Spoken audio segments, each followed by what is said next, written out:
What's packing, sports fans, cheeseheads, and everybody else in between? It's your boy Godchild, first of his name. This is the What's Packing Sports Show.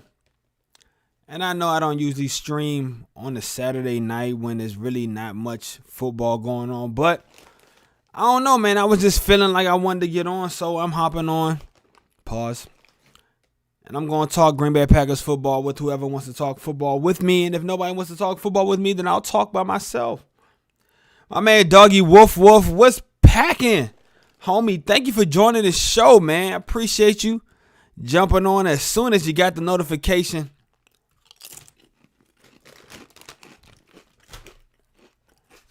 Man, I'm feeling really good, man. I'm excited about the game tomorrow. I just wanted to jump on stream because I ain't really had nothing else going on, man. I got it for YouTube and then thought to come to Twitch. Okay, that's what's up, man. You on Twitch and YouTube. I appreciate you, man. I really, really do appreciate you being such an avid supporter of the show. Look, I'm just talking Green Bay Packers football tonight because I know a lot of Packers fans are very nervous for the game tomorrow, man. They nervous. They worried about Tampa Bay and Tom Brady. They're nervous about whether the Packers can beat the Buccaneers after they was able to defeat us so convincingly in Week 6. But I want to just console all the Packers fans out there, and I want to reassure all the Packers fans out there that there's nothing to worry about, man. There is nothing to worry about. The Packers are going to win this game. The Packers are going to be headed to the Super Bowl, and they're going to have a chance to bring Lombardi back home in Super Bowl 55, man. And you know me, I'm just an avid Green Bay fan, man. I'm a crazy Packers fan. So I wanted to come on. I wanted to help other Packers fans relax, man, and calm down. I wanted to answer any of their questions about the game. I wanted to alleviate any concerns they might have. Talk about the Atlanta Falcons head coach. What about the Atlanta Falcons head coach? Who is the coach? Let's talk about it, man. I'm ready to talk sports. I'm ready to talk anything and everything football. Of course, like I said, If any Packers fans need me to help reassure them about the Packers game tomorrow against the Tampa Bay Buccaneers, man, I'm here to give any support and to console Packers fans. But you said you want to talk about the Atlanta Falcons. They hired a head coach, man. Who is the Falcons head coach? I'm about to search it right now. Who is the Falcons head coach? UFC fights tonight. Conor McGregor stream fights, Pat. Hey. Stream the fights. My man Get Stone Talk Sports says UFC Conor McGregor. Maybe I will. But I came on to talk Packers tonight, man, because it's NFC Championship Eve, and I know a lot of Packers fans might be concerned. They might be worried about the Packers playing tomorrow. He's back, bruh, says Get Stone Talk Sports. Conor McGregor is back. Do you think he's going to win? As far as the Atlanta Falcons head coach, Doggy Wolf says it's the guy who used to be the offensive coordinator. Oh, yeah, Arthur Smith, correct? I think the man's name is Arthur Smith. Arthur Smith, new head coach for the Atlanta Falcons. He was the offensive coordinator for the Tennessee Titans, which is interesting because, I mean, Tennessee had a pretty good year offensively. They was, at one point in time, they were one of the highest scoring teams in the NFL. So, Alex66, what's packing? Alex66 chiming in the chat, joining the show. Thank you very much. Have a good stream. I can do both. I am the real poopy. My man... My man, Get Stone Talk Sports GSTS says I'm the real poopy, throwing down the gauntlet to poopy ass F. They offered him a ton of money, so he took the offer. Doggy Wolf says voice crack. Sorry, man. You know, it is what it is. Look, I mean, you can't turn down a bunch of money, man. I don't blame him.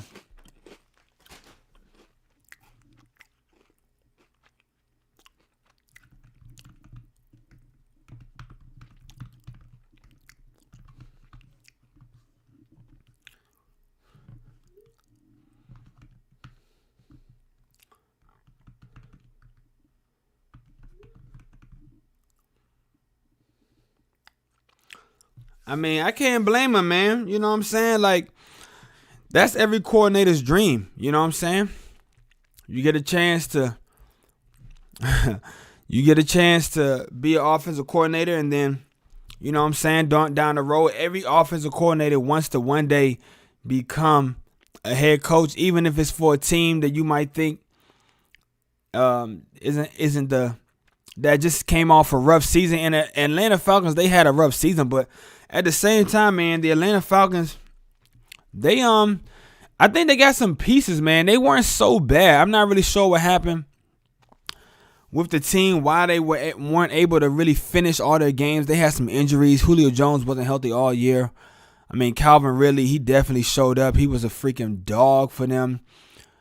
And he put up a lot of points for me in fantasy football. I had Calvin Ridley in fantasy football. And if I would have started him from week 1, I may have had opportunity to make it to the playoffs in my fantasy football team. But I didn't start Calvin until like week 3 or week 4. So I lost my first couple of games. And if I had played him from the beginning, I think I would have had an opportunity to really make some noise in the playoffs for my fantasy football leagues.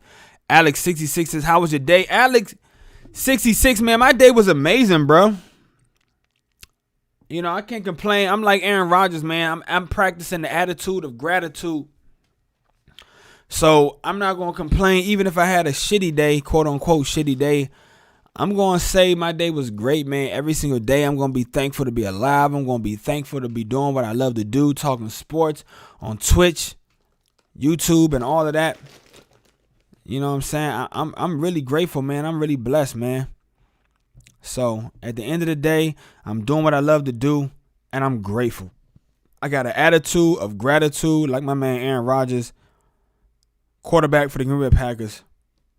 And that's what it comes down to. Dan Quinn was 43-42 in his overall career as a Falcons. Wow. He was one game over 500. That's pretty interesting, man. Like, as a defensive coordinator, he was really good. He was really good. He just got hired as the D coordinator for the Cowboys, I believe, right?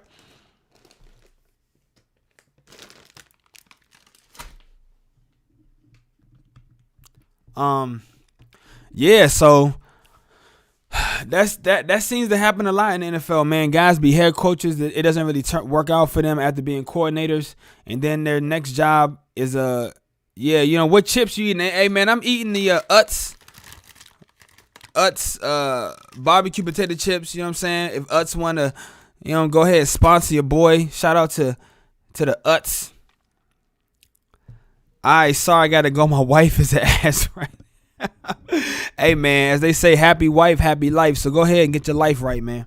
I ain't mad at you.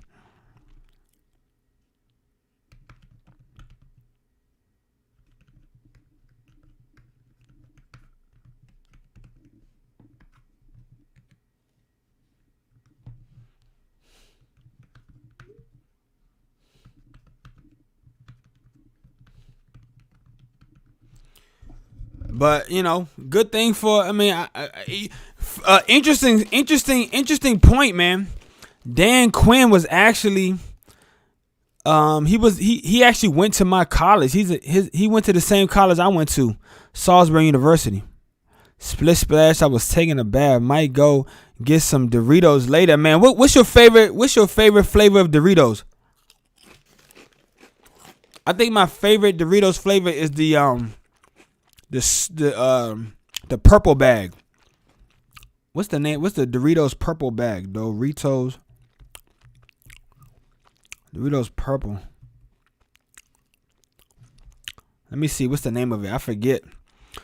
The sweet chili Jones, man. The sweet spicy chili Doritos. Those are my favorite. Either hot nacho cheese or Cool Ranch. Cool Ranch is definitely underrated. Like, Cool Ranch is one of those flavors I kind of forget about.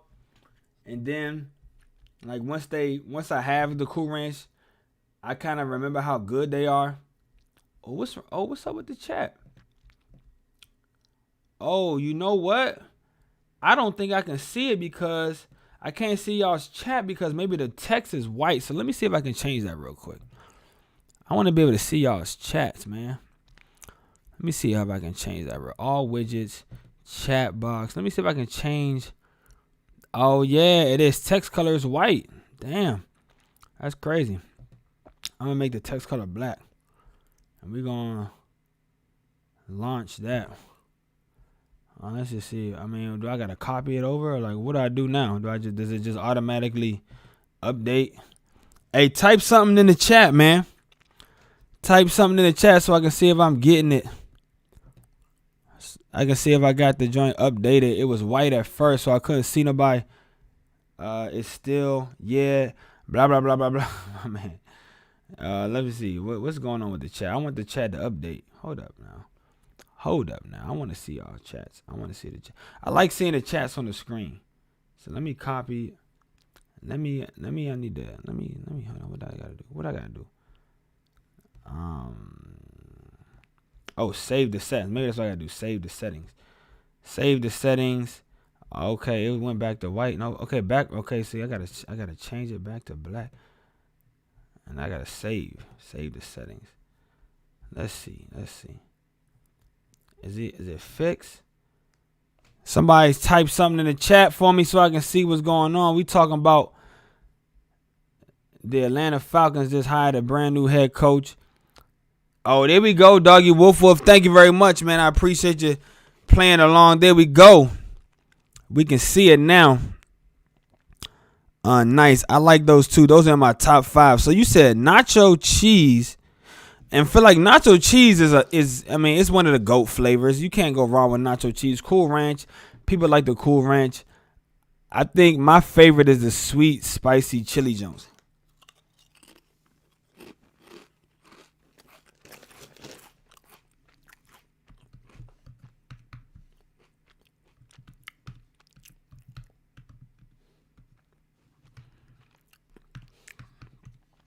But I'm happy for Dan Quinn.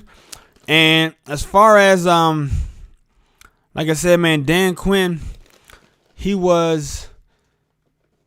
think he was a player and a coach, or maybe he was just a coach at my alma mater, Salisbury University. So I was happy for him. He won the Super Bowl with the Atlanta Falcons. With the Seattle Seahawks. Then he went and he coached the Atlanta Falcons.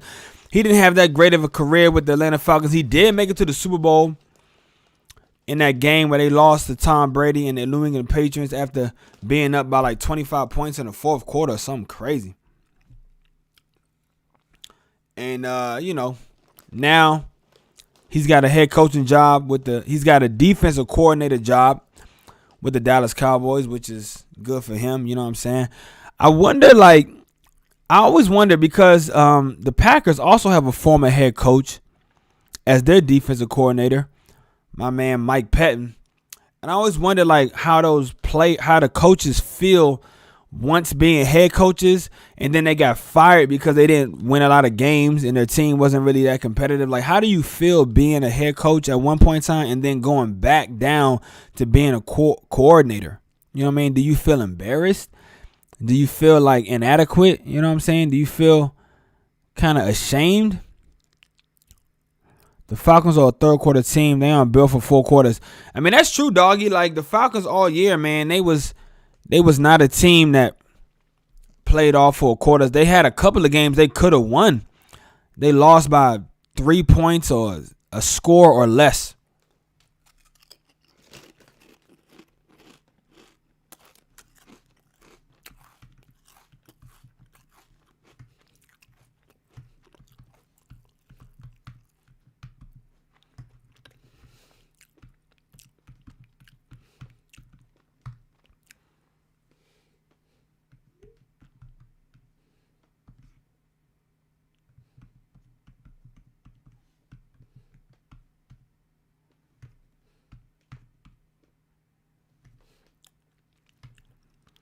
So the Falcons The Falcons, like, honestly, the Falcons could have did. My mom is really into the sports like us. My mom really isn't into the sports like us. That's okay, man. You know, shout out to all the moms all over the world out there, man. Moms who might not really be into the sports, but they still support their children who are. The thing about the Falcons is, I think the Falcons are getting ready to blow up that team. I think they might trade Matt Ryan. They said that they might. They said nobody is off the trading block. So the Falcons, they just got a new general manager. They just got a new head coach. They got the 4th pick in the draft. I think they might try to trade up to get a quarterback, one of the top 1 or 2 or 3 quarterbacks, because the Jets, who have the number 2 pick, from what I've heard, they might be interested in trying to land Deshaun Watson. Or I heard Deshaun Watson, yeah. But in Dog, he says Deshaun Watson might be interested in Atlanta. But I saw a report today that said Deshaun Watson's number 1 trade destination is actually the New York Jets.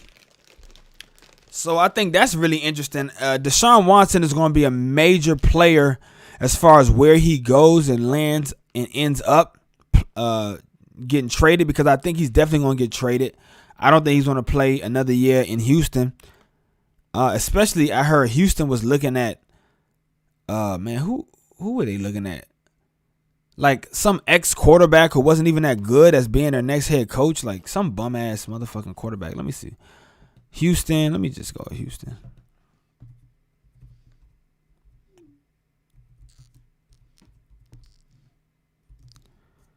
Head coach.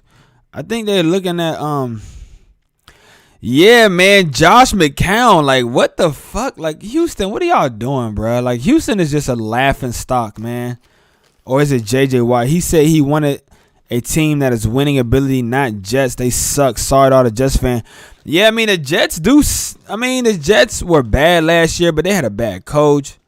They didn't really have a lot of talent on that team. The Jets have one of the highest salary caps in the league coming in the next year, so they can afford to sign a lot of free agents. They're going to have a lot of picks in the draft. So I think the Jets are going to be one of those teams. Every year, there's a team in the NFL that was like really, really bad the year before, and then the next year they win a bunch more games and maybe even make the playoffs. I'm not sure. I don't know if the Jets will make the playoffs, but down the stretch, the Jets played some really good football. They beat Seattle, I think, and they beat the Rams. Or the Jets beat a couple of good teams down the stretch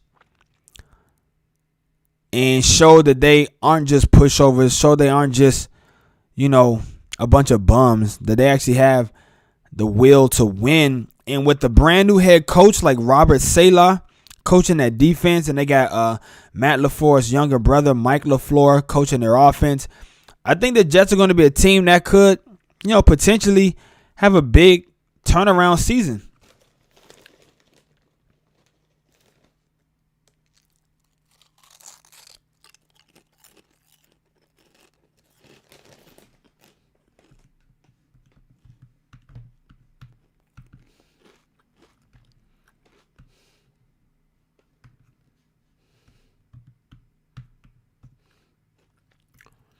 I really think the Jets.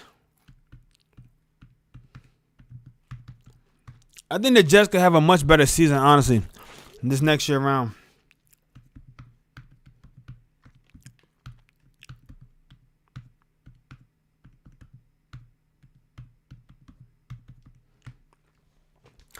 Whether they stick with Sam Darnold or whether they try to acquire a guy like Deshaun Watson, I think the Jets are going to be one of those teams that have a big leap. You know what I'm saying? From year one, from this last year to the next year. Question says, I'm only 14 this month. Should I break up with my girlfriend if I'm interested in another one? Damn, that's a difficult question, Mr. Wolf.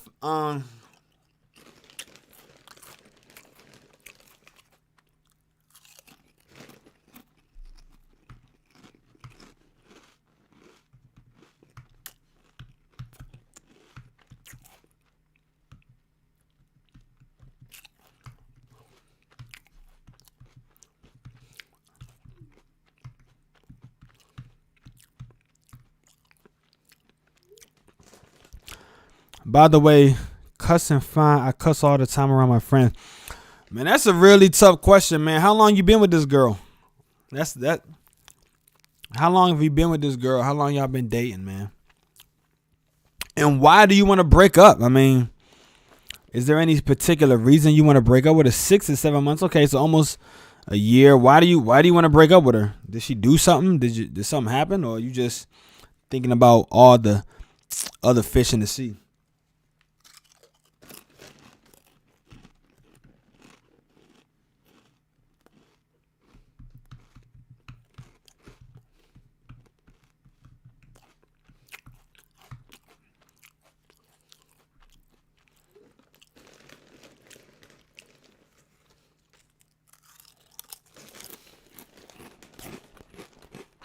When you say you're interested in someone who has the same background as you, what kind of background do you mean? Look, man, it's the West Packing Sports Show, but apparently, sometimes, we become the West Packing Love Show. I'm going to just go ahead and I'm going to switch my category to just chatting. I'm going to switch it to just chatting, man. We just chatting. Sure, who knows, man? We just chatting right now. We ain't talking about nothing specific. Swing by and say hi. We can also talk football. Talk sports or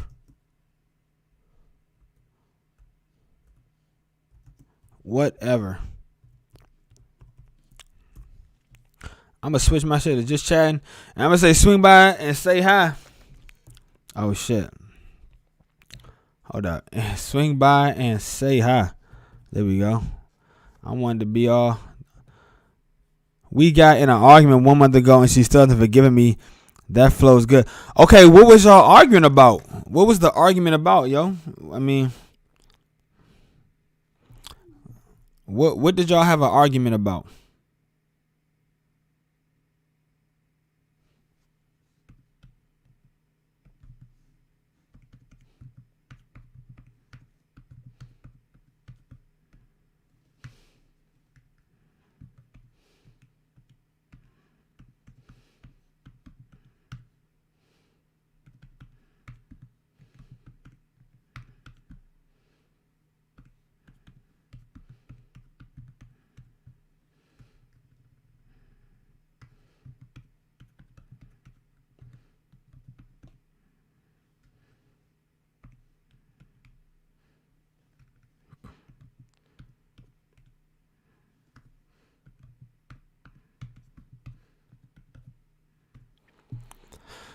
Something dumb. Maybe she saw me hanging out with the girl I'm interested in now and thought that I was dating her behind her back. What you mean that was probably the reason? You got to give me, you can't ask me for advice and then give me half the story. I need the whole story, the whole unadulterated truth and nothing but the truth. I need to know all the facts, bro. If you give me all the facts, then I can maybe give you some advice. You know what I'm saying? But I don't like to give advice without having all the facts. What the fuck, bro? You was a little drunk. You're not even old enough to drink. You're not even old enough to drink, bro.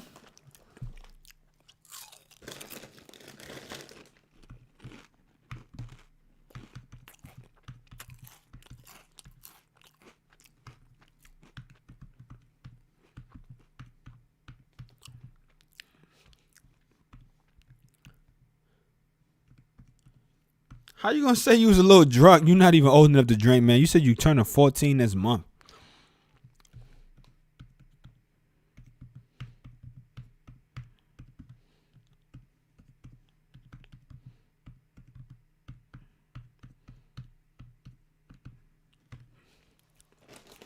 Showing up on time. We got in an argument about how she says we always late and never. Are you always late to events? I mean, I can see how that can be annoying. me personally, I'm a kind of person I like to be punctual. So if I was dating somebody who always made me late, who was always running late and shit, I can see how that can be something that would get under my skin, something I would have to talk to you about. Why the fuck you always late?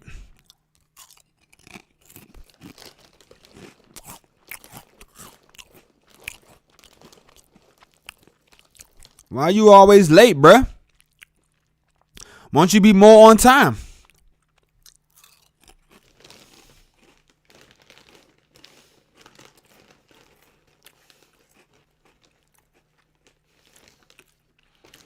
Like, man, we just chat and swing by and say hi. We can talk sports or whatever. It's your boy Godchild, first of his name. I'm eating a bag of chips. I'm texting on the side. I'm live on stream. What's packing? Holla at me. She always looked like she had just rushed out of the shower.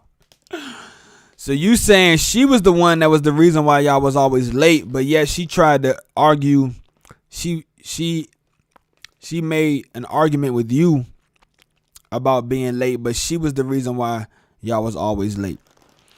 Besides these arguments, besides these little petty arguments that y'all was having, is there any other reason why you want to break up with her?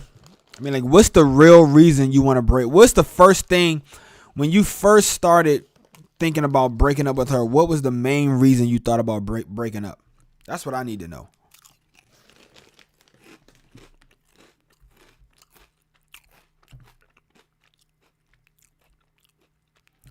I mean, because I want to give you some advice, man. I like giving people advice. I like talking to people about their problems. And being a young 14-year-old boy, like, I know dating can be tough, man, and females can be tough. I mean, I just got this thought yesterday. You just thought about it. So what happened yesterday, or what made you think about this yesterday?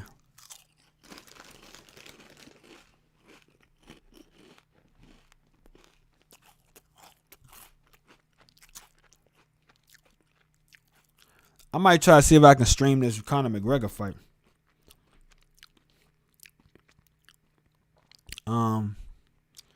Let's see if I can get this Conor McGregor fight, man. I might watch this Conor McGregor fight. Let's see.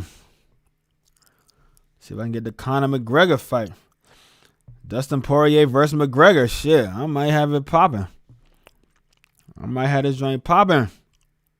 Let's see. UFC. There we go. We got Surakuyan versus Favela. Okay, we got the UFC popping off, man. I'm gonna watch the UFC fight. I'm a fan of the UFC. You know what I'm saying? We're gonna see what's packing with the UFC. Oh shit. What's the name? I can't give y'all. I don't want to be like too much of a bitch.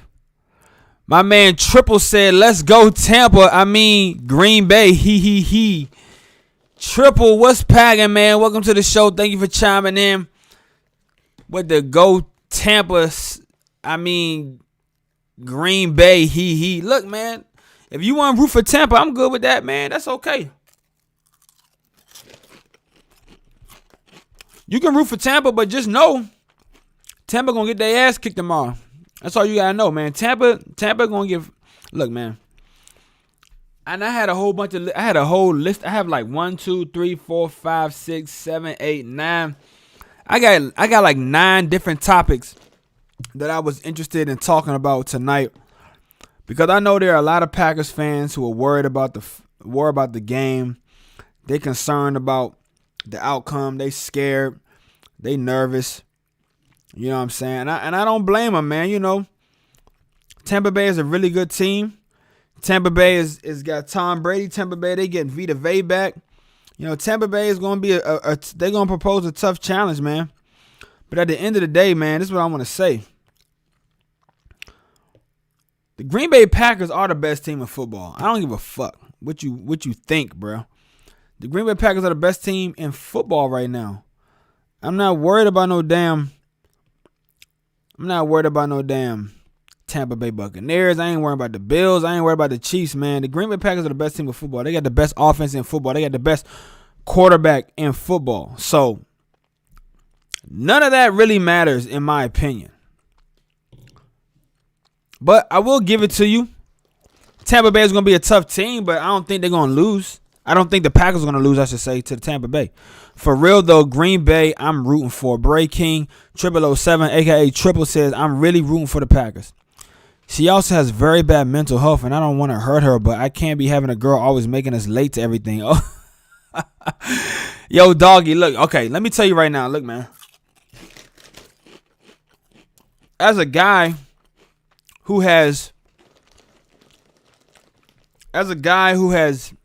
had mental health issues and who have dated women with mental health issues, you're a young dude, man. You're only 14, bro. So I'm going to tell you straight up. You know, and this might sound cruel or harsh to some people, but you're too young, man. You're too young to be worried about too much stuff. Right now, at 14, I think you need to just be worried about having fun, man. And that's really it. You know, I don't think anybody under the age of 21 should be worried about no long-term committed relationships. Like, if you find yourself in a situation with a girl or a guy or whatever you're into, and you guys really click and you guys are really, you have a lot of chemistry and you're really committed to each other, then okay. But if you sense that relationship is starting to go sour or things are starting to get too rough, honestly, I really believe you should just get out of it. You know what I'm saying? But don't be no bitch about it. Like, don't text her or call her. Meet her face to face and tell her face to face, you know, it's just not working out for me right now. You don't have to mention the other girl. Whatever you do, don't mention another girl. Don't mention another girl, bro. That's how my first breakup was. Don't if you want to break up with your current girlfriend, don't ever mention the other girl.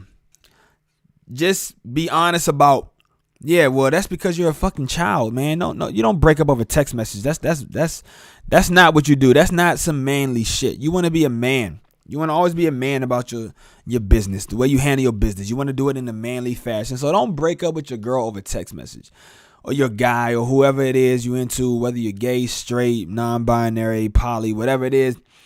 Never break up with somebody over text. Always do it face to face if possible. Now, if y'all in a different state or it's a long distance relationship, I understand. But if you live in the same state or the same city as the person you date and you see them every day, don't ever do it over a text message or a phone call. Try to do it face to face. That's the real manly way to do it. That's the respectful way to do it. Even if you're a woman, you're breaking up with a man or whatever the case may be, if it's a woman, if it's a same sex relationship, don't ever do it over text, man.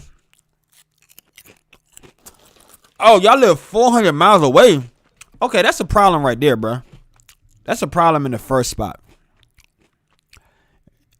You shouldn't be in no long distance relationship as a 14-year-old, man. What the hell? Why was you even in this relationship to begin with? Oh, you had just moved away. Okay. Well, then that answers your question. I'm gonna tell you what. No young person should be in a long distance relationship. Long distance relationships are for grown folks, man.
Yeah, man, long distance relationship that's not for the young at heart, man.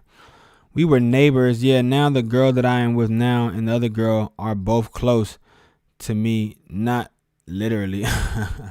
Look, man, hey, my advice to you, Mr. Wolf, is if you're dating a girl and y'all having some issues and you think it's becoming a little too much to ask, it's becoming a little too burdensome, it's becoming a little, it's become you too much responsibility, I would say just get out of it, man. Just tell her, hey, find a way to tell the girl you're with currently that it's not working out for whatever reason. You're young. You don't want to be in a relate. You don't want to be tied down, man. That's what it comes down to. I understand as a man,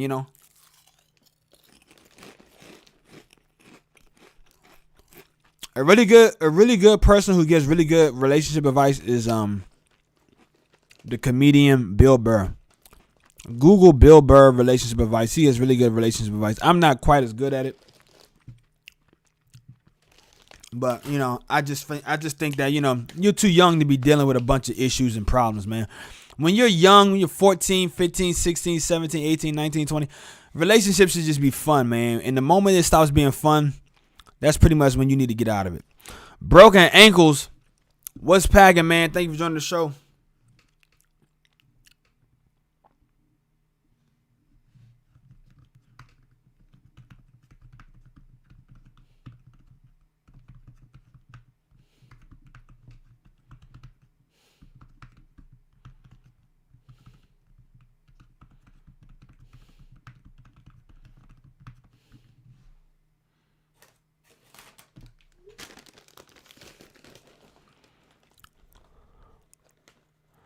Okay, I'll try. Should I wait until why would you wait until after Wednesday? What's the significance to wait until after Wednesday?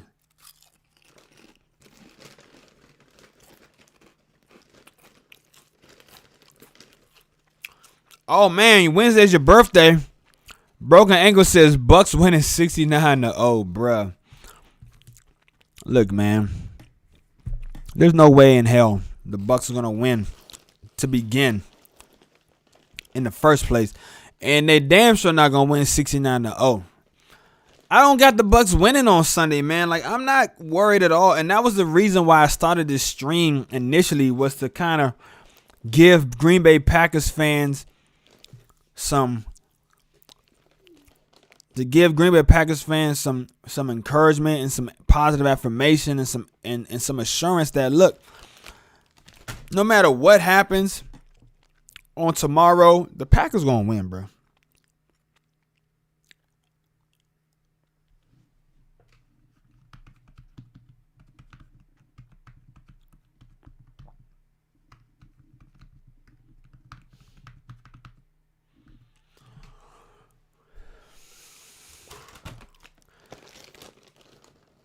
Tippity tap tap tap tap. You can hear me tapping on my keyboard on the left side.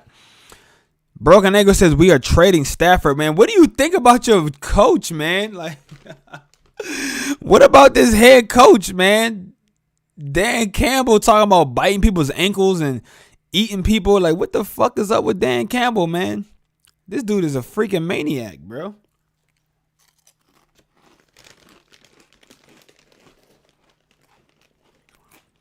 You like Dan Campbell, okay? But I thought you said you didn't like Dan Campbell earlier this month. A couple of weeks ago, I thought you said you wanted some other people. Kneecap gang. I thought you said you wanted another coach, Broken Angles. I thought you said you wanted another coach. I thought you said you wasn't that big on Dan Campbell at first. So now you didn't came around to him.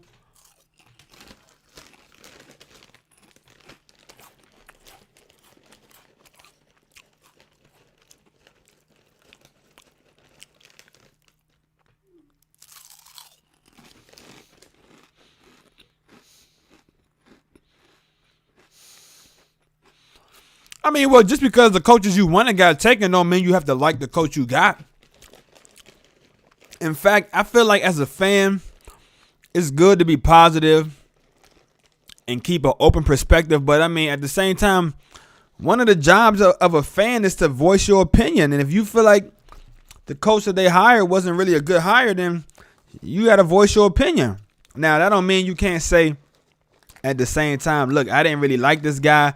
I'm not sure why they picked this guy or hired this guy, but hey, I'm going to hope for the best. But if you ain't like him, then, shit, let it be known.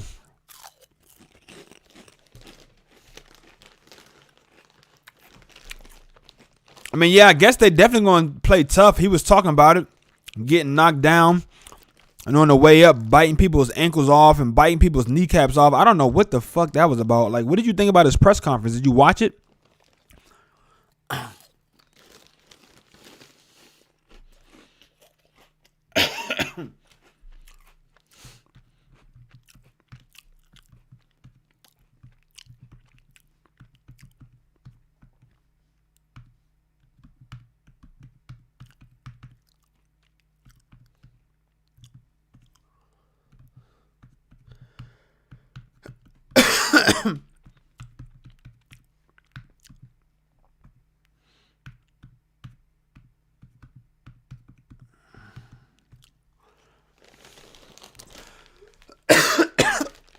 You think it was awesome, him talking about biting people's kneecaps off? I think that was kind of fucked up. Especially since the Lions have a history of, like, dirty players, I feel like.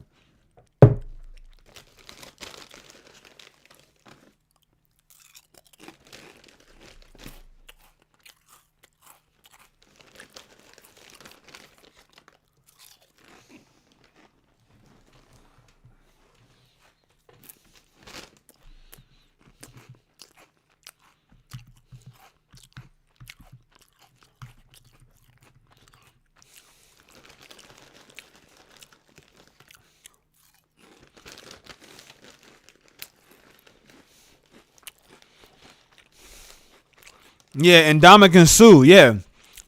Most notably, Suh was definitely the dirtiest player y'all ever had.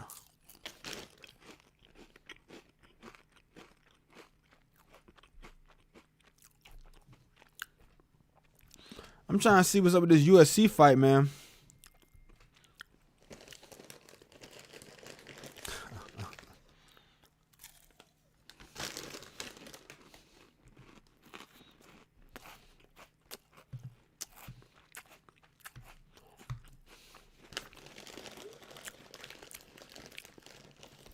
I'm sorry, Broken Ankles. Like, after listening to Dan Campbell's speech or whatever the hell you want to call it in his press conference, I don't have much faith in that dude, man. And y'all might trade Matthew Stafford. So y'all going to take a step back at the quarterback position. I really feel like, honestly, next year might be y'all worst year. Like, I think next year is going to be worse than this year.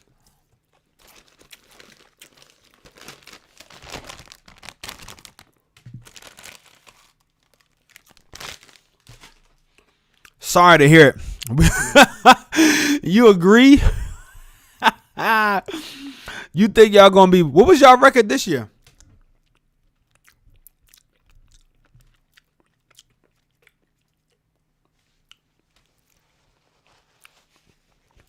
What was y'all record this year? Like, y'all won, like, what, 5 or 6 games or something this year? I wanted to keep Stafford, but help out a young quarterback. So is that what y'all do? You listen to a lot of the first question is, what was the record for the 6-10? Okay, so next year I got y'all going like 4-12 or some shit, 5-11. But aside from that, do you listen to the sports radio every day? Like, are you really tuned into what's going on with the team? And if so, on a scale of 1 to 10, what's the likelihood, or let me say, what's the percentage that Matthew Stafford will be traded? Do you think it's like a 50% chance, a 60% chance, a 30% chance, 100% chance, a 90% chance? Like, what are the odds that Matthew Stafford is actually traded, and what are they and which teams are they talking about he might get traded to? 90% chance? My goodness. Wow, man. 90%, actually 99. Why? Why are they trying to trade Stafford? Why are they so adamant about trading Matt Stafford this year? Is it his contract? Is it because he's getting older? Is it because they just want to restart with a brand new head coach and GM? Like, what is the main reason they're thinking about trading Matthew Stafford?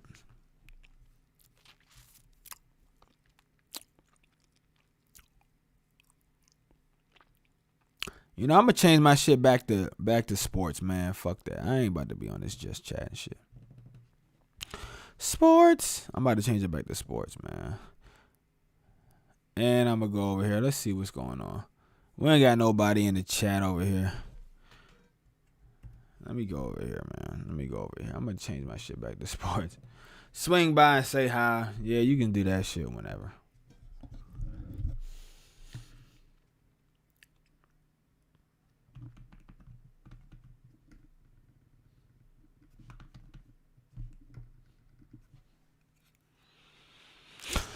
Pats and 49ers are... Yo, honestly, I could see Stafford in a Patriots or 49ers jersey. But the thing about the 49ers is the 49ers, they still paying Jimmy Garoppolo a lot of money. I don't think they have a lot of salary cap. But the Patriots actually do have a pretty big salary cap. So I can see the Patriots making a play for him. Is his contract expiring?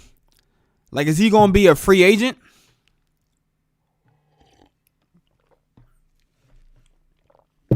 Is your boy gonna be a free agent?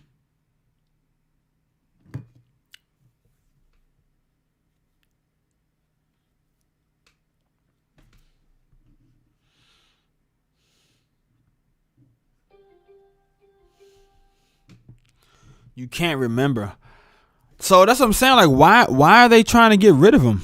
Like, why are they thinking? I mean, I'm guessing he must be, right? Like, otherwise, like, what would be the point? I'm gonna look it up. 2021 free agents. Let me look at the top 2021 NFL free agents. I mean, it's got to be a real, like, what's the reason behind wanting to get rid of him? They just NFLTradeRumors.com. Top 100 NFL free agents. I mean, Dak Prescott is at the top of the list. Chris Godwin, Allen Robinson, Trent Williams, Leonard Williams, Kenny Golladay, Will Fuller, Justin Simmons, Brandon Sheriff, and Devonte David. Joey, I can't imagine. I mean, I would imagine if he was going to be a free agent, he would be at the top of the list. So he's not going to be a free agent. So that's not the reason why. So if that's not the reason why, then what is it? Is it his contract? Like, is he owed a lot of money? He's 32. I mean, shit, Rodgers is 37. 32 is young now for quarterbacks, man. 32 is young in the game, man. Quarterbacks ain't even old now until they get 38. So they think maybe because he's 32, they want to trade him because, like, he's young enough to where he's still got a lot of years left in the tank. Like, I feel like, honestly, Matthew Stafford has never been the problem. I feel like it's always been your general manager and your coach. And your defense has always been shit.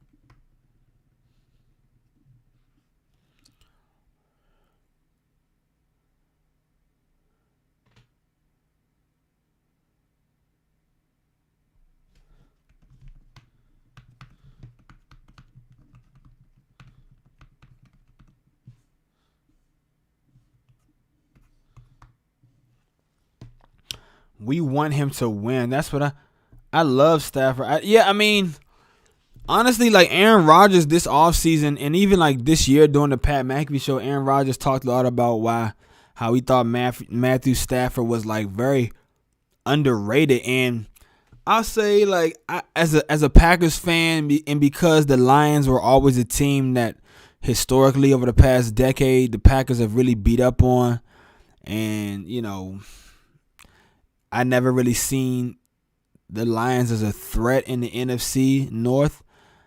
I will say that I feel like Matthew Stafford is very underrated. And if you ask me, like, I think he's still a top 10 quarterback. Like, I might take Matthew Stafford over Matt Ryan. You know what I'm saying? And Matt Ryan had a pretty good year. And we were talking earlier about that Atlanta Falcons head coaching job and how I honestly think Atlanta Falcons might be getting ready to blow that whole thing up. I mean, Julio Jones has been injured for the past couple of years. Matt Ryan, even though Matt Ryan had a really good season, like statistically, he hasn't really made a difference in that team's ability to win. So this has nothing to do with sports, but I wrote a song about the death of my grandmother on April 24th, and the only lyric that stabs at my heart is, I wish we could say goodbye just one more time. Bruh, you got my condolences, man. I feel like you mentioned that earlier, and there was someone else who mentioned losing somebody, whether it was a girlfriend or a family pet or something. There was someone else who came on the stream, and they talked about losing a loved one or some heartache and some heartbreak. And look, I'm happy when people come on, man, and just join the stream in order to sort of get away from reality, man. I'm really sorry to hear about the loss of your grandmother. I also lost my grandmother, so I know how that can feel. You know what I'm saying? I was actually younger than you when my grandmother passed away. And she passed away not that long. She passed away pretty close to my birthday. Actually, her funeral was on my birthday. I remember. My man said, shit, I've been here for 50 minutes. I know, I've been here for 52 minutes. You've been here almost as long as I have. If we didn't have Stafford, we would have gone 0-16 every year. My close friend died of cancer last May. Wow. Broken ankles and doggy woof. Y'all have had to deal with some very tragic, very sad circumstances in the past couple of years, man. My heart goes out to both of you guys, man. I appreciate your support for sure. Yeah, I'm definitely sorry for your loss. Both of y'all, man. I'm sorry for your loss, man. That can be tough, man. But you know what I'm saying? Like, life does go on. You know, that's one thing you will come to realize as you get older, man. Life goes on. And, you know, you got to live the best life you can with what you have. So, look, we talking sports. We talking Packers. Tomorrow, the Green Bay Packers, they play the Tampa Bay Buccaneers for the NFC Championship game. Whew, man. I wish I had some Packers fans in the chat, man. I want to take some questions, any concerns that Packers fans have on the game. I want to ease your mind. The worst time ever. Yeah, man. I know, bro. I know that shit got to be tough. I know it's got to be tough, man, but as time goes on, time heals all things, man. One pride, baby. It's 9-11 for me right now. Yeah, that's kind of crazy, man. 9-11, that's a sign, man. I got to go. Sorry. No problem, broken. Ankles, you got to go, man. I appreciate you dropping by the show, man. Of course, I always love your support. I will be streaming live tomorrow. I might jump on a little bit early. The Packers game starts at 4 o'clock. I might jump on at 2 or 3 to do like a little pregame show. So if you're going to stop by and you want to hang out with me tomorrow, man, you know where I'll be at. See you later. Thanks for dropping by, man. I appreciate it.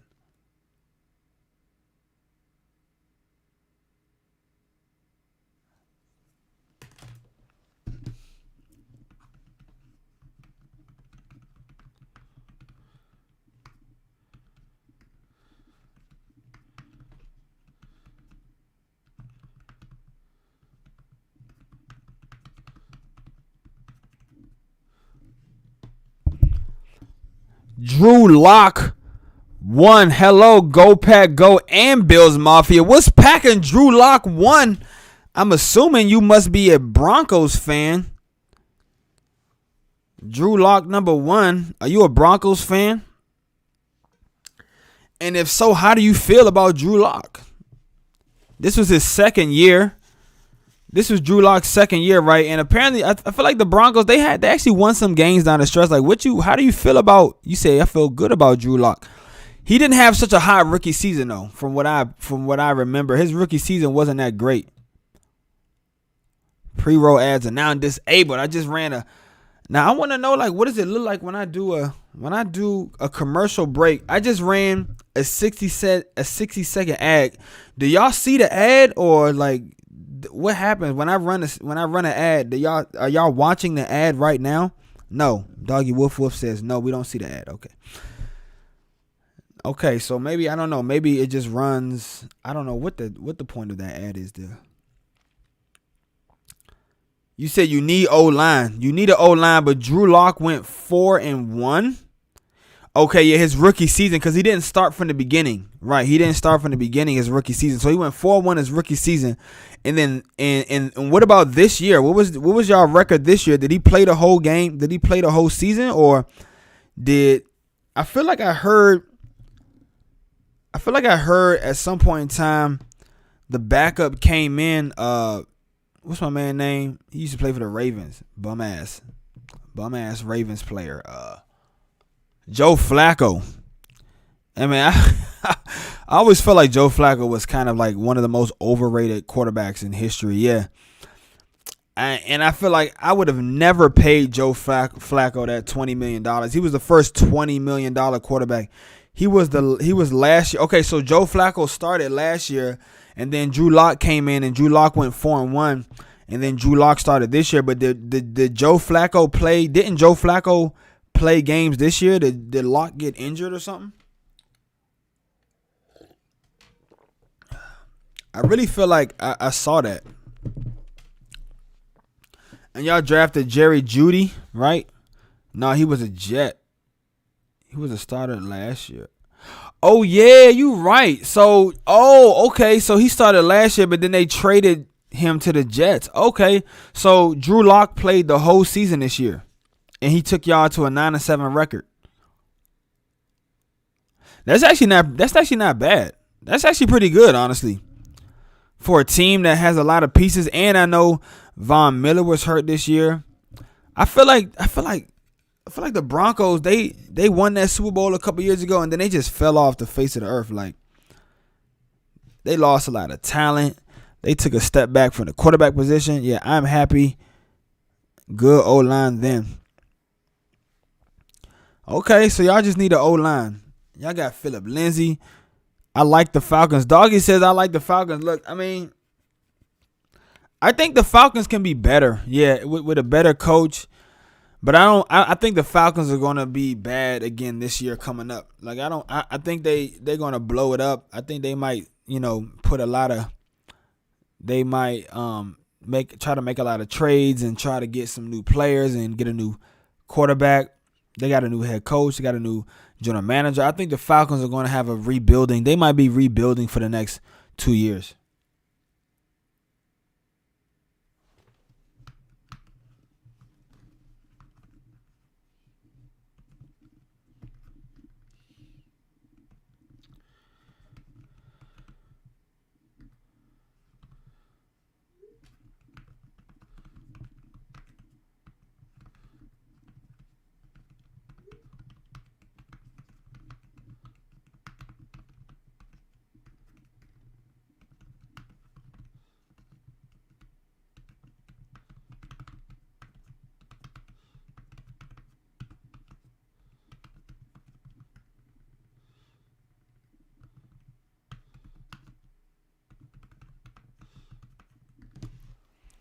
Falcons going to get Zach Wilson.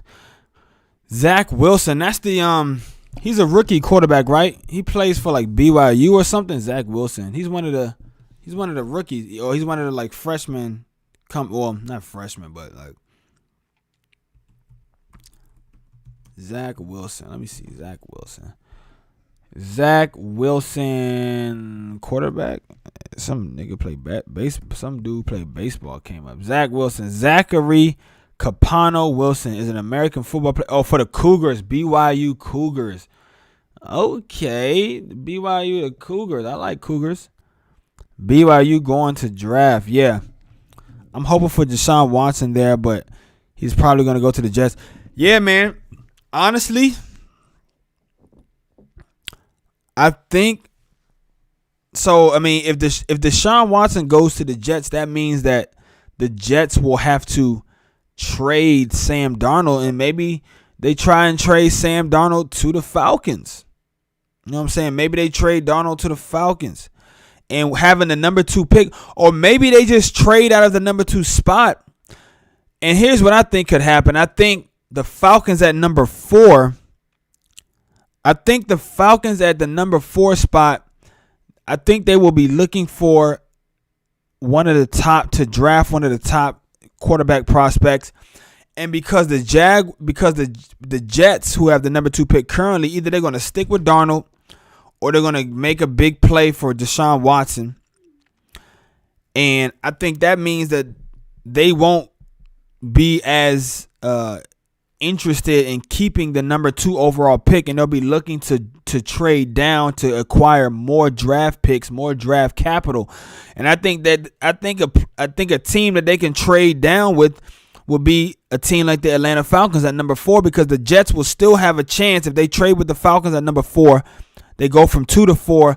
They'll pick up some later round picks, and they'll still have a chance to get a top 5 player at the number 4 spot, and they'll probably go for like the best offensive lineman left on the board or the best defensive player at number 4. And then the Falcons, they can take their pick of the litter from whoever is left after Jacksonville takes the very first quarterback off the board.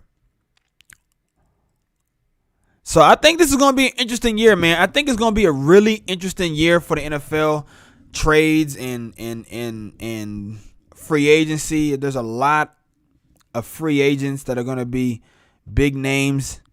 I looked at the list earlier. The number 1 name on that list is Dak Prescott, who I'm not even sure if Dallas is going to re-sign Dak Prescott. I mean, they could sign him to a 1-year deal, the franchise tag, but I don't think they're going to want to sign him to a long-term deal, especially if he's still looking to make 35, 36, 37, 38, 39, 40 million. I think Dak Prescott is a 28, 29, $30 million a year player. If I was the general manager and the owner, I would tell Dak, like, look, man, we can pay you 31, maybe 30, 32 million at the most. But if he refuses to sign a deal for anything less than 35 mil, then I'm gonna say, good luck, bruh, and get the fuck out of my house.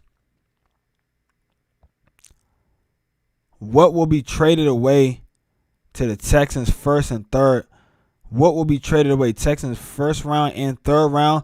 I think it's going to take more than that, honestly. I think the Texans, if they trade Watson to the Jets, they're going to want the quarterback. They're going to want a couple of number 1s, not just this year's number 1. They're going to probably want next year's number 1 as well. So at least 2 number 1s, because as it was mentioned earlier on in the year, I was watching, I think it was ESPN, they were talking about Watson's potential trade value. And if you remember, the Jets traded their all-pro safety, number 33. What was his name? Something Adams, right? They traded him to the Seahawks, and that cost the Seahawks 2 number 1 draft picks. So if you're going to trade a safety,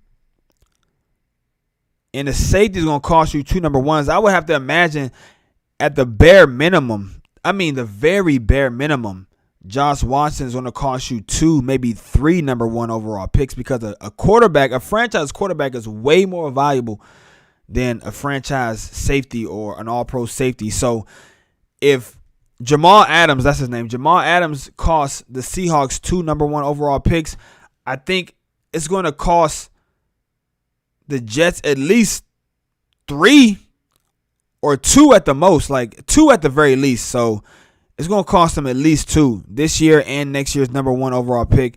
And it could cost them 3 number 1 overall picks or 2 number 1 overall picks and some 2s and some 3s and a player, Sam Darnold, maybe. Like, the Jets have a ton ton of cap space. So they got like $75 million in cap space or something crazy. 80 million. Spot Track. That's the place you want to check it out. Yeah, man. The Jets currently have the third most amount of cap space at 65 million. So they can make some moves, man. They can do some crazy shit. Going to put the chips away. I already ate all the chips, man. The chips have been put away.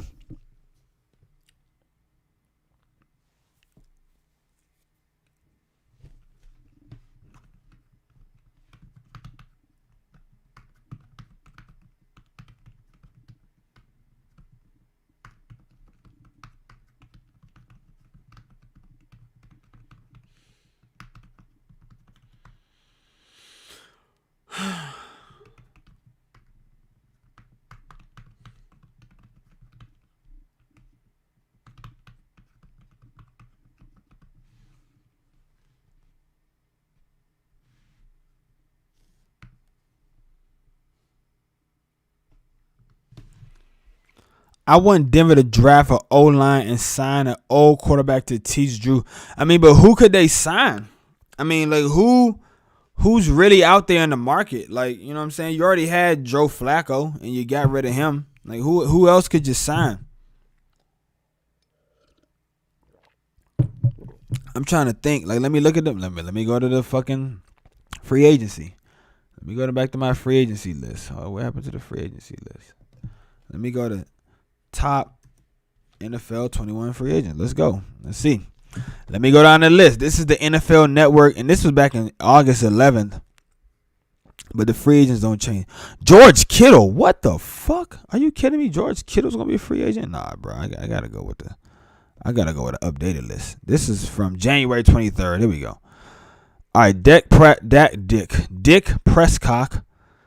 Let me look at other quarterbacks. Dak is the number one player on the list. Who are some other quarterbacks who might be on the Jameis Winston? But Jameis Winston, he's playing in New Orleans, and I think Drew Brees is about to retire. So I think Jameis is going to try to get a shot with the Saints. But you got Cam Newton, Ryan Fitzpatrick. Ryan Fitzpatrick. Andy Dalton. I don't think Andy Dalton's going to be the backup next year for Dallas. Let's see. So Ryan Fitzpatrick, Cam Newton. Who else we got? Quarterbacks. That's it, really.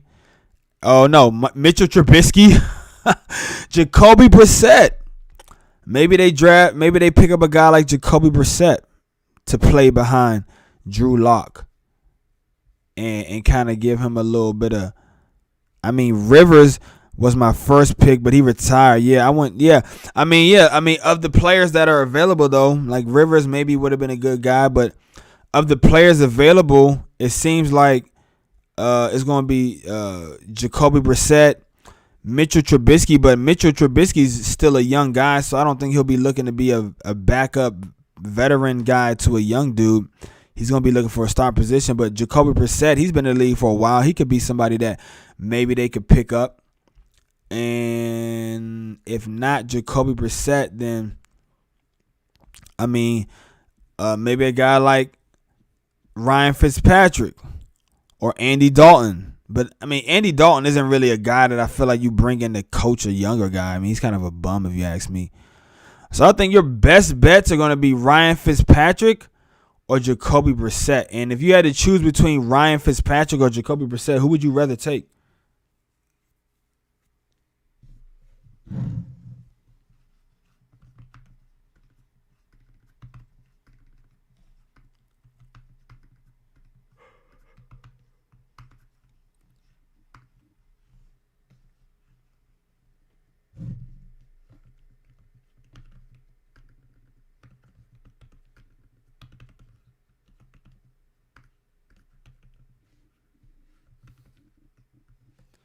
Yeah, I mean, but I don't think Cam Newton, I know, right, 2011 first and second pick. What you saying, Drew Lock? What you mean 2011 first and second pick? I don't think Cam Newton is going to want to, like, I mean, even though Cam had a pretty shitty year, Brissett was the second pick in 2011? No. He wasn't the second pick, was he?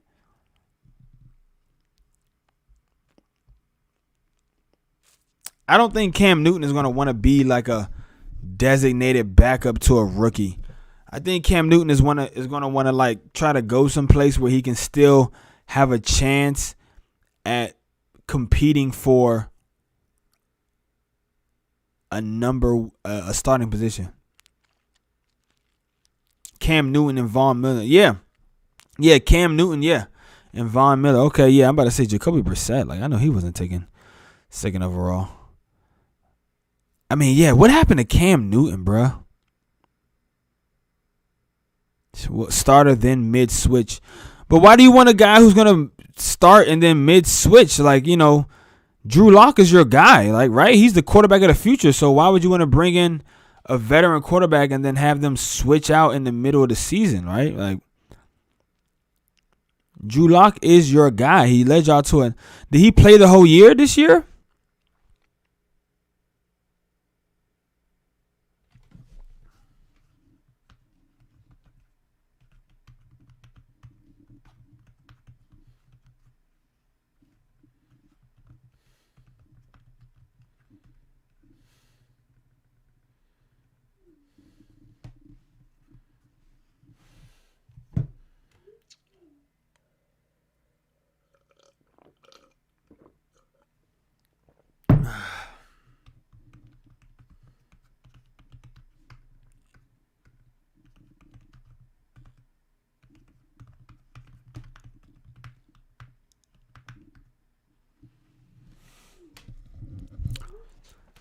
Injuries were a problem for Drew Lock. I mean, yeah, Vaughn and Sutton. Yeah, Vaughn has been injured the past couple years, man, which is kind of concerning. Unfortunately.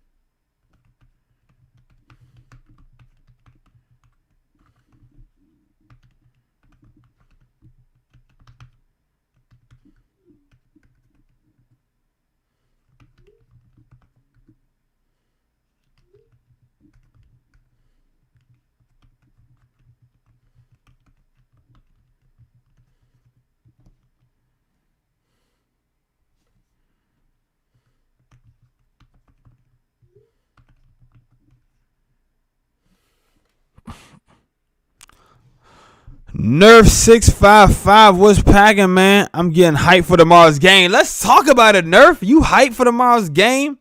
I'm hyped too, man. As a matter of fact, that's why I wanted to come on the stream so I can give all my Packers fans who might be feeling not so hype or who might be concerned about the game. I wanted to give them some confidence, give them some confirmation. The Packers going to win tomorrow, man.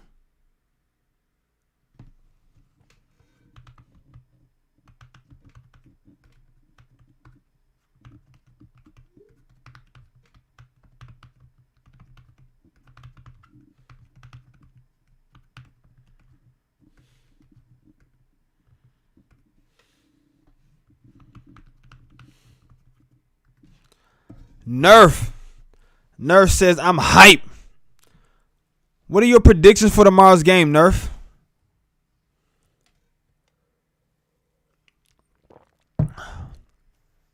I'm listening to you in the background while I do some other stuff. Doggy Wolf, that's what's up, man. I appreciate you always being so supportive, man. Pack versus Bills Mafia. That would be an interesting Super Bowl, man. That would be an interesting Super Bowl. But Doggy Wolf, man, like, did we ever finalize what you was going to do about your girlfriend? Are you going to break up with her? Are you going to stay with her? Like, what was the final verdict on that?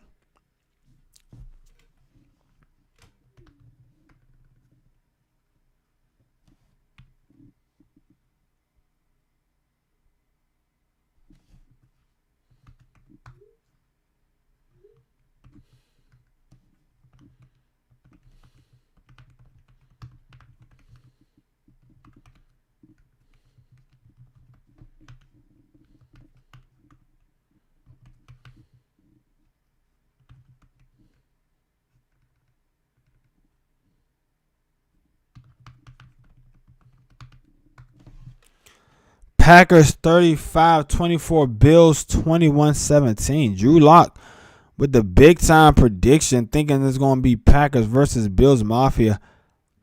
I've been saying all year I thought the Kansas City Chiefs would lose to the Bills in the AFC Championship game. So I guess I'm going to go with the Bills because I've been saying it all year and I just want to stick with my guns. But, I mean, even with Patrick Mahomes coming out of a concussion protocol, like, man, the Chiefs are so damn talented, bruh.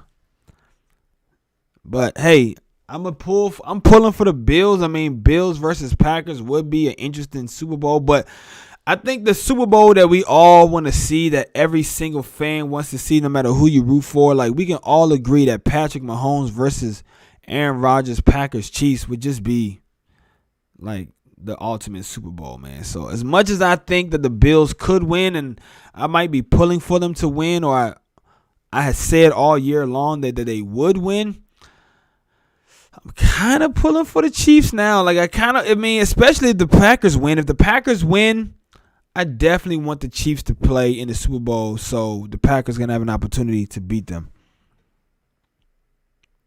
I'm probably breaking up with her, but we'll be friends if everything works out, and then I'm getting together with the other girl. So what is it about the other girl that you like so much? State Farm Bowl. Exactly, man. State Farm. You know State Farm got to have some commercials already cooked up just in case.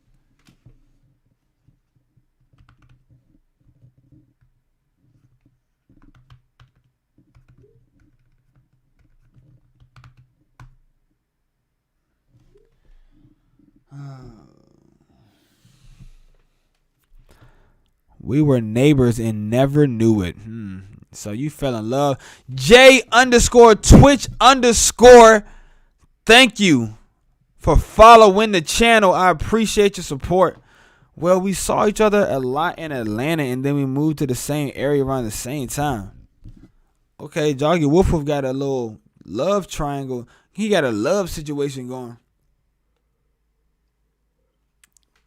That's interesting. That's like something out of a movie, bro. So look, man, I got all these notes right here about my Packers, bro. And that was the original reason why I came on the stream. I wanted to talk Packers. I wanted to talk about why I felt like the Packers should not only be favorites in tomorrow's game, but why the Packers will win tomorrow's game. Like I said, I got like 1, 2, 3, 4, 5, 6, 7, 8, 9 different subjects. And the first thing I wrote down was Robert Tullian. Robert Tullian, tight end for the Green Bay Packers. He tied a franchise record for the Packers this year, grabbing 11 touchdowns. 11 touchdowns, bro. Like, I want to say he was one of the leaders in touchdown category for all tight ends. I think the Packers learned since they last faced the Buccaneers. They learned a lot, man. And actually, I wanted to go back. I wanted to go back and look at all of the players who may have been injured or not playing for the Packers that week when they played the Buccaneers. If I can find the injury report. Let's go back to week 6 injury report. The week 6 injury report. Devonte Adams, he was a full participant. Jair Alexander was a full participant, but did he miss time that game?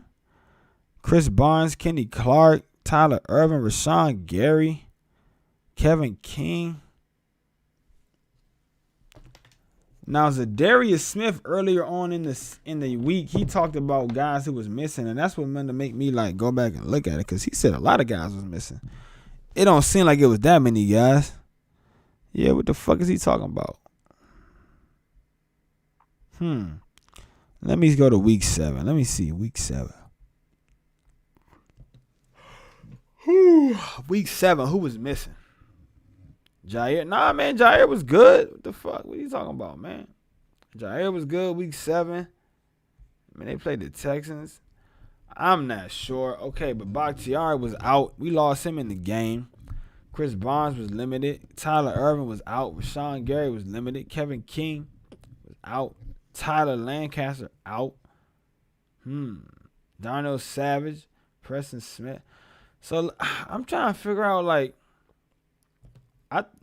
they made it seem like I was listening to these Zoom conference calls, and they made it seem like a lot of guys was missing in action during that first week. And even if they wasn't, I still feel like Green Bay is gonna be a totally different team. So it's not even that big of a deal, man.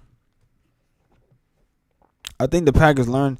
Yeah, man, I think the Packers actually learned a lot from that game, man, and that they've grown a lot. And like I said, one of the main things I wanted to point out was Robert Tullian. Robert Tullian has been an absolute beast down the stretch for the Packers. I mean, over the last half, you could say, of the season, I mean, Robert Tullian has been one of the most dynamic, most efficient tight ends in all of football. All he does is catch touchdowns, man. That's really all this dude does is catch touchdowns. And week 6, let's see. Did Tullian have a game? Was Tullian even involved? That's what you have to ask. I know Devonte Adams and Lazard. Well, Devonte Adams was just getting back from injury, but I know Lazard was missing. So let me see. Adams has 6 catches. Marquez, Aaron Jones, Darius Shepard. I mean, with Darius Shepard and Malik Taylor were in the game, you know it's not looking good for the Packers, man. At least for their wide receiving core. And it says that Robert Tullian had 3 catches on 4 targets for 25 yards. And I'm not sure if that was a product of the scheme. Curry makes history with his threes. Steph Curry passes Reggie Miller for second place all time on the threes list for 2,561. That's pretty fucking crazy. Wow. He's got so much more left in his career. I think that's going to be a really big difference in this game is the development of Robert Tullian. I don't think the Buccaneers will be, maybe they won't be expecting him. Maybe they will. But Robert Tullian isn't the same player that stepped on the field in week 6. Rigged champs, both teams played in the other stadium, both on week 6. Chiefs. Yeah, I feel you, man. Yes, I did know that the Bills played the Chiefs in week 6, the same week that the Packers played Tampa Bay, and both of those teams lost. And now both of those teams have an opportunity at a little bit of revenge. I mean, I'm going to keep it a buck with you. They got a chance at some revenge, man. Revenge is a dish best served cold. And it's going to be cold in Green Bay. It's going to be really cold in Green Bay. So it's going to be ideal temperatures to serve up some revenge. Ideally. Packers, Aaron Rodgers, the Smith brothers, Kenny Clark, Sean Gary. All those guys, man, they're going to be looking for some revenge. And they even talked about it this week. So Darius Smith mentioned that the defensive coordinator, Mike Pettin, had them look at the film from last year's game so they can kind of like, I don't want to say be embarrassed, but it was definitely like, I feel like it reignited some of their passion. It just reminded them how much they need to be locked in this week, man. Like, there's no guarantees, bro. Like, you were really just out here fighting for it. They're going toe-to-toe with the person across from them. And it's going to be a great matchup, man. I think it's going to be a really great matchup, but I got the Packers winning by like 10. You know, I think the Packers can win convincingly enough. A convincing score, according to the bettors, I think is like, 10 points or more. And I think the Packers can win. I really think they can. Rashawn Gary has been one of the best, if not the best edge rusher statistically and like with the amount of pressures he's getting and everything, like he's been the best in the game since week 16.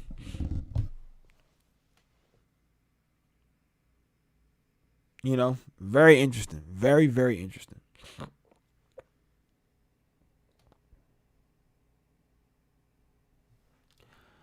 I also read a stat that said Green Bay, this is the first time they've hosted an NFC Championship game in the past 13 years.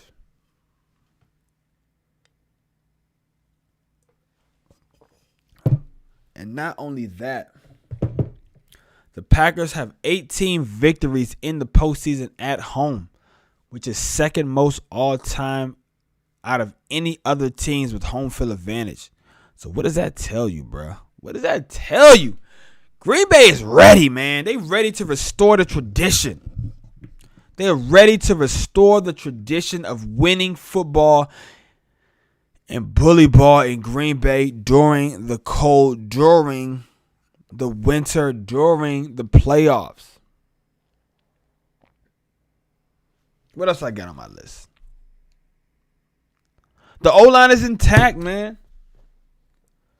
The first time they played the Buccaneers, we lost David Bakhtiari midway through the game, and they had to shuffle, and they had to put guys where they weren't belong at, and they had to put guys in positions where maybe they wouldn't have gone there if it wasn't just for that. And I really believe, like, this offensive line, they're gelling, man. They're still one of the best offensive lines in the league, even though they don't have David Bakhtiari. I'm telling you, this kid Elton Jenkins is going to be a star, man. Elton Jenkins is going to be a star, and I think by this time next year, everybody, all over the NFL world will be talking about Elton Jenkins as an all-pro, as one of the best linemen in football.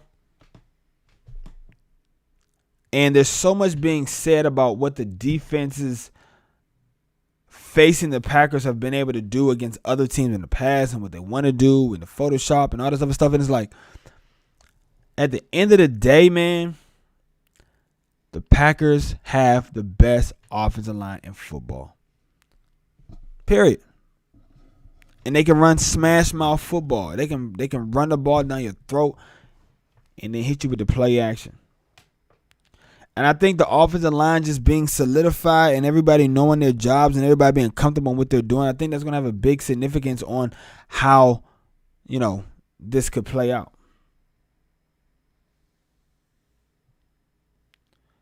Another reason why I think the Packers are really going to be should be favored in this game, or why I feel like I have a really good feeling about them, is Matt LaFleur, head coach of the Green Bay Packers, his ability to make adjustments.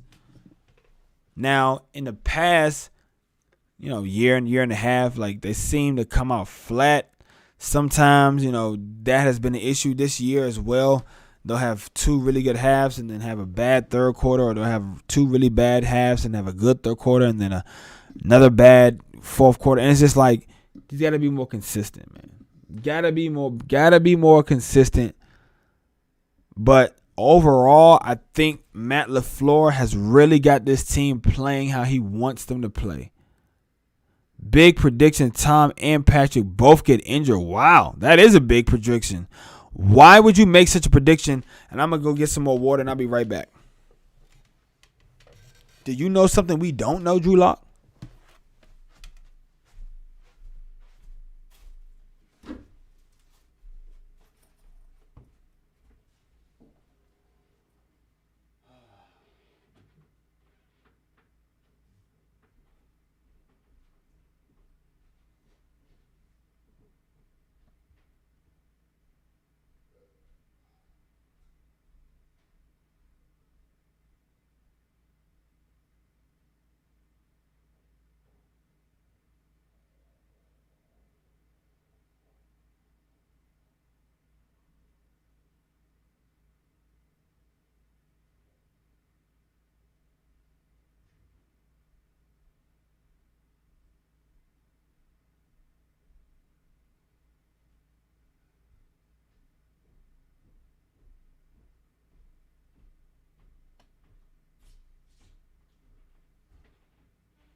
I mean, that's a pretty bold prediction, man. Yo, doggy, yeah, go get the drawing notebook, man. You should do some drawing, man. You should practice drawing every day. Drew Log 1 says, Patrick hurt his toe. That would be an injury that with the concussion. And Tom, I have a feeling in my bones. Woo. Man, let me tell you what, man. Here's the thing, though. It's like, as crazy as it might sound, like, I mean, I don't even know who is the backup for Tampa Bay. That would be wild if Tom Brady got hurt. Who is Tampa Bay's backup? I don't even know who their backup is, honestly. If Tom Brady got hurt, I mean, wow, that would be kind of crazy. I mean, but I'm actually not hoping for that, honestly. Like, I'm one of those kind of people. Like, I believe if you want to be the best, you got to beat the best. So, if the Packers are going to be the best team in the NFL, they're going to represent the NFC in the Super Bowl, I want them to beat the Tampa Bay Buccaneers at their best. You know what I'm saying? Blaine Gabbert. Okay, Blaine Gabbert isn't like horrible, but I mean, he's no Tom Brady. That's for damn sure. But, I mean, you know, that would be crazy if Tom got injured. I don't know what kind of injury it would be, but honestly, I would rather the Packers beat Tampa Bay at full strength. And as far as Patrick Mahomes go, I mean, yeah, he is one hit away from another concussion. And I did hear that he hurt his toe. He has like turf toe or some shit. So that's actually like, I feel like because he had the concussion, everybody was talking about the concussion and like how woozy and droozy he looked when he got up on the field, like after he got the concussion. But I did hear he had like a bad toe, which is like kind of like an underrated talking point of this game. You know what I'm saying? It's an underrated talking point of this game. I'm a little surprised it hasn't been talked about that much. And like you said, that could really change the whole narrative of this game. It could change the whole outcome. You know, I actually made some bets this week with my man Jackson, the Black Sheep. We made some bets this week, and I actually took Buffalo plus 3.5, man. I took the Bills plus 3.5. So it can be a one-score game, and I can still win on the bet, or the Bills can win straight up. So, I mean, that's going to be interesting. I think that will kind of change maybe what Andy Reid wants to do offensively. But we'll just have to wait and see, man. We'll have to wait and see. Some of the other things I wanted to talk about for the Green Bay Packers is Matt LaFleur's adjustments. And I think I touched on this a little bit, especially earlier when I was talking about the offensive line. But I think Matt LaFleur, Coach LaFleur, he's made much better adjustments in the second half of the season than he did early in the first half. And as crazy as this might sound, I think it took him like a whole 2 years to really get comfortable in this system, to really understand how his players fit in his system and really understand, or not even understand, but really execute, you know what I'm saying, his calls and what he was seeing and how he wanted to attack the defenses. I think Matt LaFleur has grown so much as a head coach in the past couple of years. In the past 1 to 2 years, really, it's not even just him like getting more comfortable, but I really think Killer Crazy 313, what's packing? How you feeling, man? Thank you for joining the show. I really think that Matt LaFleur has gotten better at calling plays. I feel like he's gotten much better in situational football. I had a stat on my channel on Instagram, what's_pack, and it talked about how Matt LaFleur really should be considered for Coach of the Year. Whoever it was, I think it's Edge Sports who was making this case for him, talked about two things I think was very interesting when it comes to Matt LaFleur and how he grades out to his competition. It says he was the only head coach to measure in the top 3 for critical the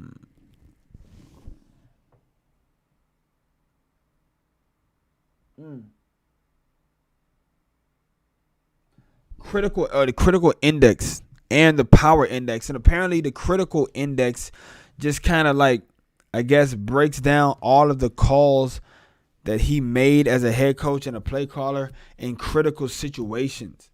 And it said that the Packers were the most successful team when they went on it when they attempted fourth downs in their opponent's territory. So basically across the 50-yard line or deeper. So, I mean, the Packers, man, offensively, they've made such leaps and bounds from last year to this year. And I think, Rodgers' play is important, and that has a lot to do with it, or that has something to do with it. But I think ultimately it comes down to the coach, man. Matt LaFleur, he implemented his system, and in his second year, he just seems so much more comfortable.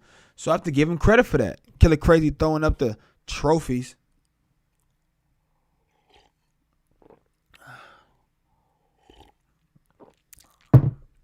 I feel like Matt LaFleur has adjusted well over the course of the season, even as of late the past 4 or 5 weeks, sort of transitioning this team, which has always been predicated around Aaron Rodgers' ability to find one-on-one matchups and da-da-da-da-da.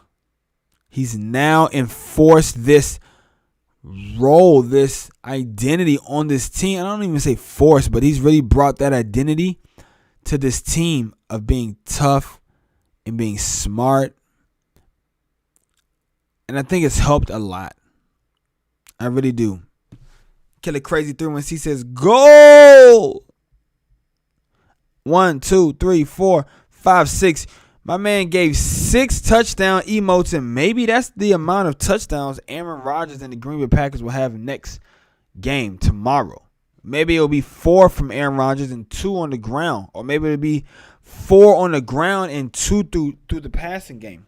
Who knows, man? But either way, I really feel confident about my Green Bay Packers tomorrow. I'm not worried at all. Tom Brady is Tom Brady. He's the GOAT. But at the same time, it's like, bruh, Aaron Rodgers is a bad man. And Devonte Adams is the number 1 receiver in football. And this is the number 1 offense. Like, I ain't worried, man. I ain't worried about nothing. And all my fellow Packer fans should be the same way. Don't be worried about tomorrow's game, man. Embrace it. Love it. Understand that this is a very rare opportunity that the Packers have right now. Yes, they've been to back-to-back NFC Championship games, but there are thousands of players in the NFL who have never even been to this stage, who are great, who should be in the Hall of Fame, but they've never made it to this stage. So it's going to be crazy, man. The energy is going to be off the chain. It's going to be electric, and I wish I could be there. But Matt LaFleur, man, he's really developed this team into a run-first, run-oriented, run-pass-oriented team, and I think it's worked wonders for Rodgers, as he's one of the best, if not the best, quarterback off of play action this year.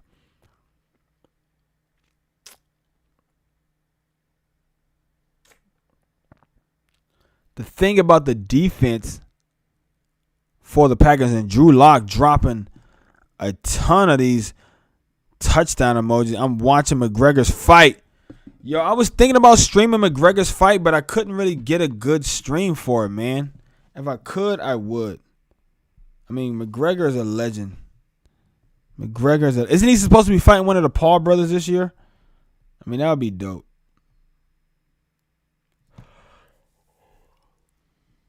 We still got Sanchez and Maradona. Is this current? Like, is McGregor fighting like right now? Is he like literally fighting right now in the ring, or are they still doing the undercard?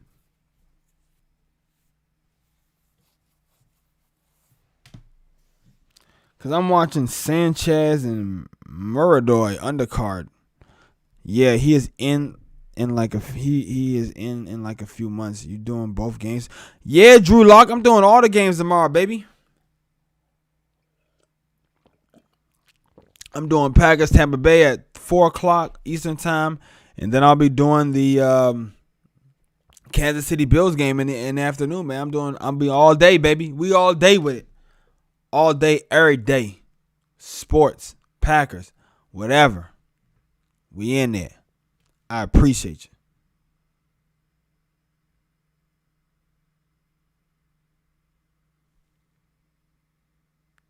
I mean, I wish I could hear the sound, man. Like, so, but is McGregor fighting right now, or is it still the undercard? Because I'm looking at it. I'm looking at the UFC like stream. I mean, I can't turn the sound up. Like, it's kind of broken, but I know it's not Conor McGregor and Poirier. But I mean, I know they also have a lot of undercard fights that lead up to the main fight. Stupid Google, McGregor isn't fighting right now, but he will be fighting. Okay, let's go. Would it be? Oh, let's go. I would be a brag that my prediction is true. Yeah, man, you can brag about your prediction, man. Come on. Come on. Come back to the stream tomorrow, man. We're going to be on. I might even jump on a little bit earlier than the game. We're going to be on the stream, man. Killer Crazy says undercard, right? Okay, so yeah, cool. I'm watching the undercard right now. Sanchez versus Muradoy. I thought maybe he was already fighting in my stream or my connection was a little bit behind. But it seems like we all good to go. Yeah, Drew Lock, I want you to brag, baby. Come back tomorrow and brag all about your predictions, man. We love seeing the chat go crazy. We want to see the chat. I want to see the chat go crazy. So yeah, man, go ahead, man. Bring those predictions. What is your prediction? Again, remind me for those who do not remember or who didn't see it. What is your prediction?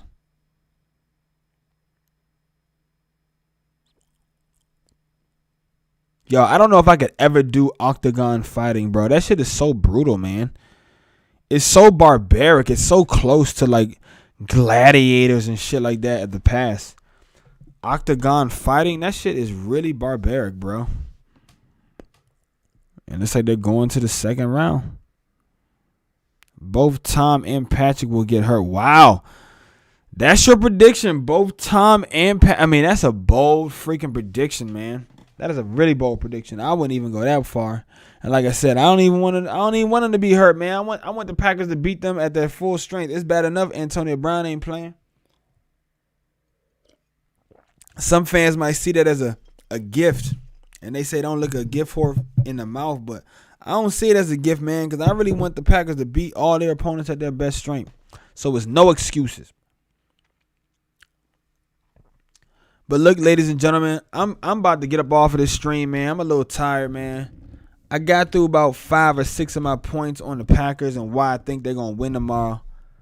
I didn't get a chance to get to the defense. You know, the blossoming of Andrew Lazard. Wow. Alan Lazard. I think he's coming into his own. He's proven to be a really consistent, really reliable playmaking number 2 option behind Adams. And he wasn't in the game against Tampa Bay. He was hurt. So, look, man, I really think Tampa Bay is going to be in for a surprise. Killer Crazy. Come on, man. Don't be doing that crazy stuff, man. Don't be talking about that. I am just feeling it, says Drew Lock 1. Look, man, I want to thank everybody for stopping by the chat. Drew Lock, Killer Crazy. Who else stopped by? Doggy Woof, Nerf. I want to say even Brazzle Dazzle actually didn't stop by. Doggy Woof, Drew Lock 1. Who else stopped by, man? I want to just give everybody their credit. Triple. Thank you for stopping by, man. I appreciate everybody. Look, man, I'm a little sleepy. I wasn't really sure how long I was going to stream. I will be streaming tomorrow at like 3 o'clock or 4 o'clock as the game begins, or a little bit before. And I just wanted to give some Packers fans an opportunity to feel relaxed, man, and feel good about tomorrow's game. You know what I'm saying? The defense is playing better than ever. You know, the passing of both legends. We had Ted Thompson, who passed away this week. Rest in Paradise, a.k.a. Paradise, a.k.a. Peace. Ted Thompson. Rest in peace, Mr. Thompson.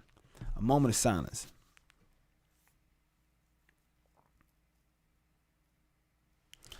You know what I'm saying? And then we lost Hank Aaron. And Rodgers talked about his sort of cult-like following in Green Bay.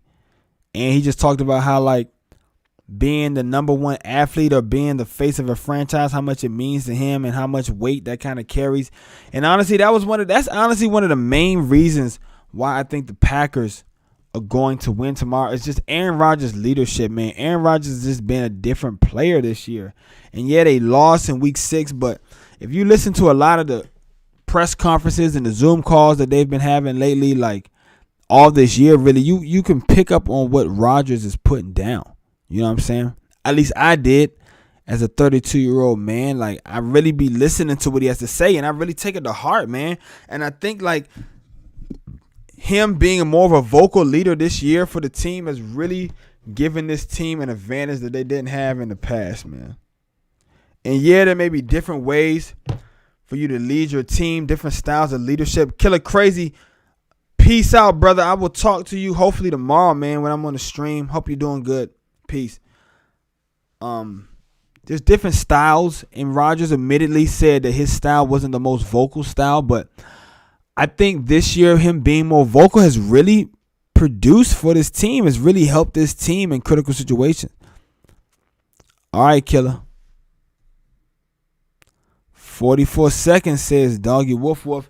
Do a raid. I don't even know how to do a raid. Raid, okay, I guess I can raid a channel. Pick a channel to raid. I mean, I like my man Domo, man. Domo Stanton.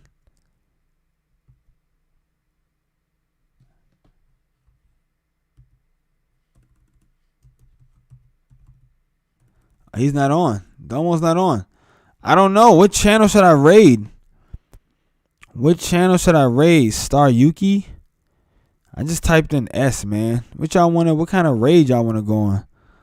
Rush, somebody playing League of Legends, somebody playing Valorant, Escape with Tarkov. I'm going to just type in the letter A. I don't even know, bro. Like, who should I wish I could, like, go to my friends list, channels you follow. Yeah, no one's on. No one I follow is on right now. That's kind of crazy. I can't believe that, right? I can't believe no one I follow is on right now. That seems kind of weird. But they are. I don't follow. Everybody I follow is offline right now. Damn, that's crazy. I don't know, man. I don't know who I should raid because everybody I follow is offline right now. Gamer Boy 80. Okay, we're gonna raid him. All right, I'll raid him. Gamer Boy 80. All right, we're gonna raid this. We're gonna raid his channel. Since you he got 653 watching. Damn, he got hella. All right, Gamer Boy, I see you, baby. Look, I'm gonna start the raid, man. 1 viewer is ready to raid. 3 viewers are ready to raid. All right, man. Look, it's your boy Godchild, first of his name. Thank you for joining, man. I want to appreciate everybody who stopped by. I will be live tomorrow, starting at like 3 o'clock, man. Getting ready for the big game, NFC Championship game, Packers versus Tom Brady and the boys. And look, man, we about to raid my man Gamer Boy 80 Twitch right now.